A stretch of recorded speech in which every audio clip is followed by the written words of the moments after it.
Hi hello friends, welcome to our channel. இன்றைக்கி நம்ம சேனலில் ஒரு ஃப்ரைடே விலாக் தான் பார்க்க போகிறோம். என்னுடைய ஃப்ரைடே மார்னிங் ரொட்டீன் தான் பார்க்க போகிறோம். காலையிலே எழுந்து நானும் என் ஹஸ்பண்டும் வந்து பக்கத்தில் இருக்க மாங்காடு கோவிலுக்கு போயிடுவோம். எவ்ரி ஃப்ரைடே வந்து பிரம்ம முகூர்த்தத்தில் வந்து 4:30 to 6க்கு வந்து நாங்கள் மாங்காடு கோவிலில் வீட்லேயும் விளக்கேற்றிட்டு போயிடுவோம். இந்த வாட்டி வந்து இந்த வீக் போனது வந்து நவராத்திரின்றதால செம்ம கூட்டம் மாங்காடு கோவிலில். ஸோ கோவிலுக்கெலாம் போயிட்டு கொலுலாம் நல்லா சூப்பராக கொலுலாம் வச்சிட்ருந்தாங்க. அந்த கொலுலாம் பார்த்துட்டு நல்லா அங்கெல்லாம் தரிசனம் பண்ணிவிட்டு நல்லா சூப்பராக பிரசாதம்லாம் கொடுத்தாங்க. எல்லாத்தையும் பார்த்துட்டு அதுக்கப்புறம் வந்து ஒரு அம்மன் சிலை வந்து ஒன்று சூப்பராக அலங்காரமும் பண்ணி வச்சிட்ருந்தாங்க.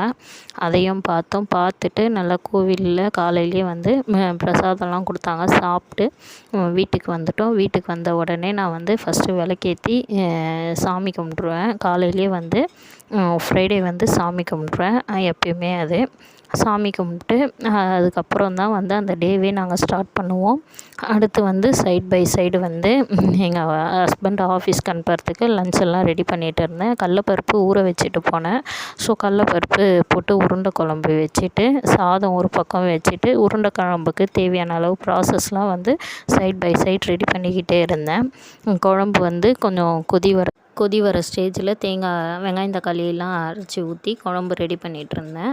அதேமாரி வந்து பொரியலுக்கு வந்து வெண்டைக்காய் பெப்பர் ஃப்ரையு. ஸோ வெண்டைக்காயெல்லாம் நல்லா போட்டு உப்பு போட்டு நல்லா வதங்கிட்டவினே கடைசியாக இறக்குற ஸ்டேஜில் வந்து நம்ம வந்து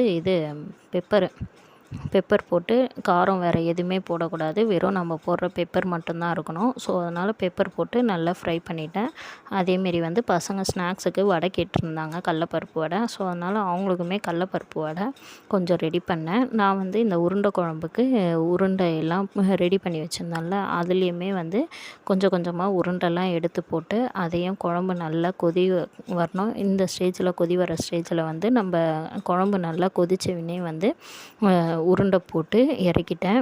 காலையில் டிஃபன் வந்து தோசையும் பொட்டுக்கடலை சட்னியும் சாப்பிட்டு எங்கள் ஹஸ்பண்ட் ஆஃபீஸ் கிளம்பிட்டாங்க. என் பையனும் ஸ்கூலுக்கு கிளம்பிட்டான். இந்த வீடியோ இதோட முடியுது.